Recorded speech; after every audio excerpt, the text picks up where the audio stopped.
সুপ্রিয় দর্শক আসসালামু আলাইকুম। শীতের সন্ধ্যায় গরম গরম ধোয়া তোলা গরুর মাংসের হালিম কার না ভালো লাগে। আমার তো ভীষণ ভালো লাগে। তাও যদি হয় স্বাস্থ্যসম্মত উপায়ে একদম ঘরেই তৈরি, তাহলে তো কোনো কথাই নেই। আশা করছি রেসিপি ভালো লাগবে। ভালো লাগলে লাইক কমেন্ট এবং শেয়ার করে দিবেন। বেশি ভালো লাগলে চ্যানেলটিকে সাবস্ক্রাইব করে পাশে থাকার রিকোয়েস্ট রইল। চলুন ভিউয়ার্স, কথা না বাড়িয়ে মূল রান্নায় চলে যাওয়া যাক। তো আজকের গরুর মাংসের হালিমটা আমি রান্না করব রাঁধুনি হালিম মিক্স দিয়ে। সেজন্য আমি এখানে 200 গ্রামের একটি হালিম মিক্সের প্যাকেট নিয়ে নিয়েছি। এবার এই প্যাকেট আমি খুলে নিচ্ছি। তো প্যাকেটের মধ্যে থাকা উপাদানগুলো আমি বের করে নিব। তো প্যাকেটের ভেতরে দুটো প্যাকেট ছিল। একটা হচ্ছে শস্য দানার প্যাকেট, যেখানে বিভিন্ন ডাল এবং পোলাও চালের মিশ্রণ রয়েছে গুঁড়ো করা। আর একটা হচ্ছে মশলার প্যাকেট। তো প্যাকেটের গায়ে কিন্তু নির্দেশনা দেওয়া আছে কিভাবে এই রাঁধুনি হালিম মিক্সটা রান্না করতে হবে। তারপরও কিছু বাড়তি উপকরণ আছে যেগুলো অ্যাড করে নিলে এই হালিমটা খেতে বেশি টেস্টি হবে, একদম সেই দোকানের মামাদের মতো। এখন আমি যে শস্য দানার মিশ্রণের প্যাকেটটা রয়েছে সেটা ঢেলে নিব। তো আমি প্যাকেটটা কেটে নিচ্ছি।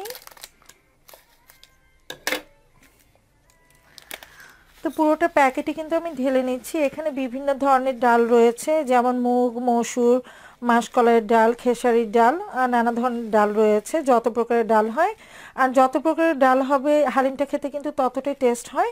তো এবার এই মিশ্রণে আমি ফুটন্ত গরম পানি দিয়ে দিচ্ছি। এখানে 3 কাপের মতো, আমি 3 কাপের মতো দিয়ে দিব আর নেড়েচেড়ে একটু মিক্স করে নিচ্ছি। তো আমি টোটাল 3 কাপ দিয়েছি। প্যাকেটের গায়ে লেখা আছে 2 কাপ। পানির বেলায় তেমন কোনো নির্দিষ্ট পরিমাপ নেই যে 2 কাপ বা 3 কাপই নিতে হবে। পানিটা যদি একটু বেশি হয় সেক্ষেত্রে কোনো প্রবলেম নেই। আর এটাকে এভাবে আমি রেস্টে রেখে দিব 30 মিনিটের জন্য। প্যাকেটের গায়ে নির্দেশনা আছে 15 মিনিট। তো আপনারা যদি এটা 30 মিনিটের জন্য রেস্টে রেখে দেন তাহলে রেজাল্টটা খুব ভালো আসবে। আর এই ফাঁকে আমি গরুর মাংসের প্রিপারেশনটা সেরে নিব। তো মাংসটা রান্না করে নিব, সেজন্য আমি প্যানে দিচ্ছি 1/3 কাপের মতো রান্নার তেল। তো তেলটা হালকা গরম হয়ে এসেছে। এ পর্যায়ে আমি দিয়ে দিচ্ছি 1 কাপ কুচি করা পেঁয়াজ, দিয়ে দিচ্ছি 1 টুকরো দারচিনি, 2 টুকরো এলাচ আর 1 টুকরো তেজপাতা। নেড়েচেড়ে পেঁয়াজ কুচিটাকে কিছুক্ষণ একটু ভেজে নিব। তো আমি পেঁয়াজ কুচিটাকে বেশ কিছুক্ষণ ভেজে নিয়েছি আর এখন কিন্তু কালার অনেকটা চেঞ্জ হয়ে এসেছে। তো এই পর্যায়ে আমি দিয়ে দিচ্ছি এতে 1 চা চামচ পরিমাণ আদা বাটা, 1 চা চামচ পরিমাণ রসুন বাটা। আদা রসুন দিয়ে একটু ভেজে নিব যাতে করে আদা রসুনের কাঁচা গন্ধটা থেকে না যায়।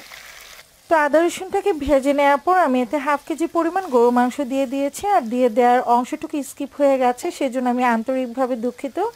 আর মাংসগুলোকে কিন্তু আমি একদম ছোট ছোট টুকরো করে কেটে নিয়েছি, কারণ হালিমের মাংস কিন্তু বড় খেতে ভালো লাগে না। আমি ছোট ছোট করেই টুকরো করে কেটে নিয়েছি। আর এখানে টোটাল 1/2 কেজি পরিমাণ গরু মাংস আছে। তো মাংসটাকে আদা রসুনের উপর জাস্ট 1 থেকে 1.5 মিনিট একটু ভেজে নিচ্ছি। তো ভেজে নেওয়া হয়ে গেছে। এবার হালিম মিক্সের প্যাকেটে থাকা যে মশলাটা আছে সেই প্যাকেট থেকে আমি পুরোটাই দিয়ে দিব। আমি জাস্ট 1 টেবিল চামচের মতো রেখে দিব। তো আমি কিন্তু বেশিরভাগটা দিয়ে দিয়েছি, জাস্ট 1 টেবিল চামচের মতো রেখে দিয়েছি। এবার নেড়েচেড়ে মশলার সাথে বেশ কিছুক্ষণ কষিয়ে নিতে হবে। তো কষিয়ে নেওয়া হয়ে গেছে আর এখন কিন্তু মাংস থেকে অনেকটা তেল বেরিয়ে এসেছে। এবার আমি পরিমাণ মতো পানি দিয়ে দিচ্ছি যাতে মাংসটা পারফেক্টলি সেদ্ধ হয়ে যায়। তো মোটামুটি পরিমাপে পানি দিচ্ছি, খুব বেশি দিব না, যাতে মাংসটা ভালোভাবে সেদ্ধ হয়ে যায়। এবার ঢাকনা দিয়ে ঢেকে দিচ্ছি আর অপেক্ষা করছি মাংসটা পুরোপুরি সেদ্ধ হয়ে যাওয়ার জন্য আর পানির পরিমাণও কিছুটা কমে আসার জন্য। তো আমি প্রায় 20 মিনিটের মতো রান্না করে নিয়েছি। আর যেহেতু বেশ ছোট ছোট টুকরো করেছিলাম তাই খুব দ্রুতই কিন্তু মাংসটা সেদ্ধ হয়ে গেছে, প্রায় 90% মতো সেদ্ধ হয়ে গেছে। আর ঝোলের পরিমাণও কিন্তু কমে এসেছে। তো এই পর্যায়ে আমি পূর্বে থেকে যে শস্য দানাটা ভিজিয়ে রেখেছিলাম সেটা এখন ঢেলে দিব আর একটু নেড়েচেড়ে নিচ্ছি, কারণ এটা কিন্তু বসে আছে, অর্থাৎ জমাট বেঁধে গেছে, তাই নেড়েচেড়ে একটু মিক্স করে নিচ্ছি। এবার এই শস্য দানাগুলো দিয়ে দিচ্ছি। গোটা কাঁচামরিচ দিয়ে দিচ্ছি 3টি। নেড়েচেড়ে 1 থেকে 2 মিনিট একটু কষিয়ে নিব। তো কষিয়ে নেওয়া হয়ে গেছে। এবার পরিমাণ মতো পানি দিয়ে দিতে হবে। তো আমি পরিমাণ মতো পানি দিয়ে দিচ্ছি। এটা আমি পরিমাপ করে বলছি না, আমি প্রয়োজন মতো দিয়ে দিচ্ছি যতটুকু দরকার। আর অ্যাকচুয়ালি এই শস্য দানাগুলো কিন্তু সেদ্ধ হতে হবে, তা নাহলে কিন্তু হালিম খেতে ভালো লাগবে না। তো সেই অনুযায়ী বুঝে কিন্তু পানিটা দিতে হবে। তো আমি যথেষ্ট পরিমাণে পানি দিয়ে দিয়েছি। এবার সব কিছু নেড়েচেড়ে একটু মিক্স করে নিচ্ছি। তো এবার নেড়েচেড়ে বেশ কিছুক্ষণ এটাকে রান্না করে নিতে হবে, আর অনবরত নাড়াচাড়ার উপর রেখে কিন্তু রান্নাটা করে নিতে হবে। নাড়াচাড়া কিন্তু কোনোভাবেই থামানো যাবে না, তাহলে দেখা যাবে যে এটা তলায় লেগে যাবে, তখন কিন্তু হালিম থেকে একটা পোড়া পোড়া গন্ধ বের হবে আর খেতেও ভালো লাগবে। তো অনবরত নাড়াচাড়া করে রান্না করে নিতে হবে ততক্ষণ পর্যন্ত যতক্ষণ না এই শস্য দানাগুলো পারফেক্টলি সেদ্ধ হচ্ছে আর পারফেক্ট একটা ঘনত্বে চলে আসছে। তো আমি প্রায় 15 মিনিটের মতো রান্না করে নিয়েছি, আর এখন কিন্তু শস্য দানাগুলো অনেকটাই সেদ্ধ হয়ে গেছে আর হালিমটাও কিন্তু অনেকটাই ঘন হয়ে গেছে। তো এই পর্যায়ে আমি দিয়ে দিচ্ছি যে প্যাকেট মশলাটা আমি বাঁচিয়ে রেখেছিলাম, তো সেই 1 টেবিল চামচ পরিমাণ প্যাকেট মশলা। আর এই পর্যায়ে মশলাটাকে অ্যাড করলে কিন্তু খুব সুন্দর একটা ফ্লেভার আসবে আর হালিমটা খেতে খুব ভালো লাগবে। দিয়ে দিচ্ছি 1/2 চা চামচ পরিমাণ টালা জিরার গুঁড়ি। এবার নেড়েচেড়ে 2 থেকে 3 মিনিট জাল করে নিতে হবে যতক্ষণ না পর্যন্ত এটা পারফেক্ট ঘনত্বে চলে আসছে। তো এবার কিন্তু হালিমটা অনেকটাই ঘন হয়ে গেছে, আর লক্ষ্য করলে হয়তো দেখতে পাচ্ছেন সব কিছু পারফেক্টলি সেদ্ধ হয়ে গেছে। লবণটা চেক করে নিয়েছি, সব কিছু একদম পারফেক্ট আছে আর ঘনত্বটা একদম পারফেক্ট আছে।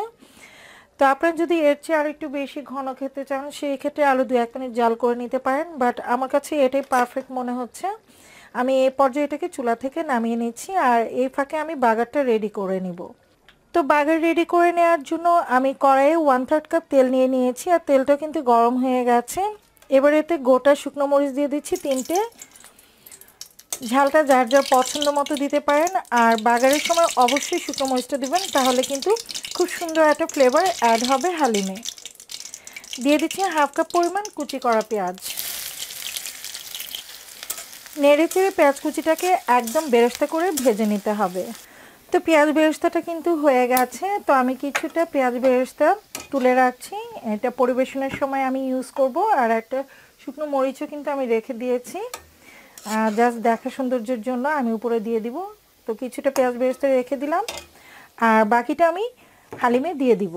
তো এই যে আমার হালিমটা কিন্তু অনেকটা ঘন হয়ে গেছে, দেখতে পাচ্ছেন এটা কিন্তু অনেকটাই ঘন। এবার সেই পেঁয়াজ বেরেস্তাটা আমি হালিমের মধ্যে দিয়ে দিব।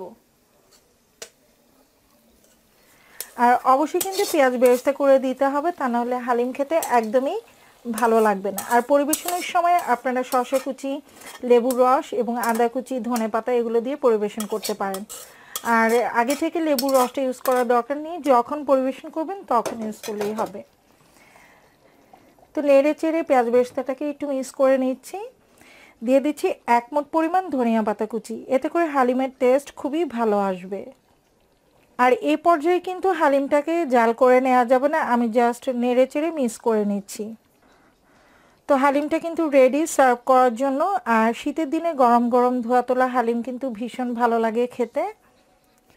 তো আমি কিছুটা হালিম সার্ভিং ডিশে তুলে নিয়েছি, আমি এটি মাটির পাত্রে নিয়েছি। আর হালিম কিন্তু মাটির পাত্রে দেখতেও ভালো লাগে, খেতেও ভালো লাগে। তো দেখতে পাচ্ছেন যে হালিমটা কতটা পারফেক্ট হয়েছে, একদম পারফেক্ট হয়েছে। তো এবার একটু পরিবেশন করে নিব, আর অবশ্যই পরিবেশনের পূর্বে কিছুটা পেঁয়াজ বেরেস্তা দিয়ে দিবেন উপর থেকে, তাহলে খেতে ভালো লাগবে। তো আমি কিছুটা পেঁয়াজ বেরেস্তা দিয়ে দিচ্ছি। তো যার যার পছন্দ মতো সার্ভ করতে পারেন। আর দিয়ে দিচ্ছি একটু ধনিয়া পাতা কুচি,